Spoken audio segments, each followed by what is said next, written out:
Human beings naturally go into fight, flight, freeze when we feel threatened and powerless.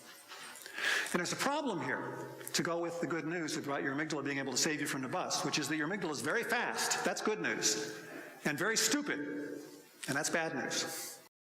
Your amygdala will see something that looks vaguely like something that's dangerous and react as though it were the thing that's dangerous. What our brain thinks is going on, we fill in details that aren't there, that's consistent with what we think is going on. So when we feel threatened and powerless, when our amygdala sees something it thinks is a danger, it could be just a shadow goes across because there's a plane going over our head. But we think something's coming at us and we're on the sidewalk.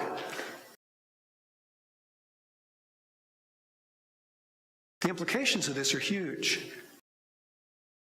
If you're finding your brain freeze up, if somebody else around you is suddenly getting stupid, likely their amygdala just interpreted what's happening, or yours did, as something dangerous. They're feeling threatened and powerless. If you feel threatened and powerless, you go into fight, flight, freeze.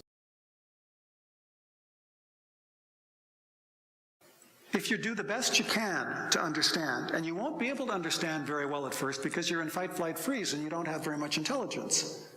But if the other person senses your sincere intent, that you're really trying to understand, something miraculous will happen.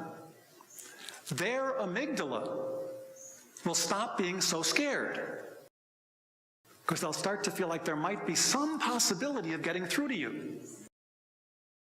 See how that works? So it's not as big a threat that the whole relationship is going to go down the tubes. And they are not powerless the way they thought a moment ago, because you seem to be trying to meet them halfway.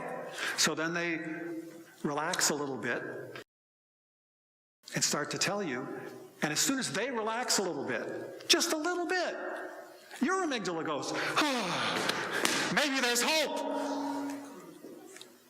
And as soon as your amygdala goes, maybe there's hope, and relaxes a little bit, you get smarter.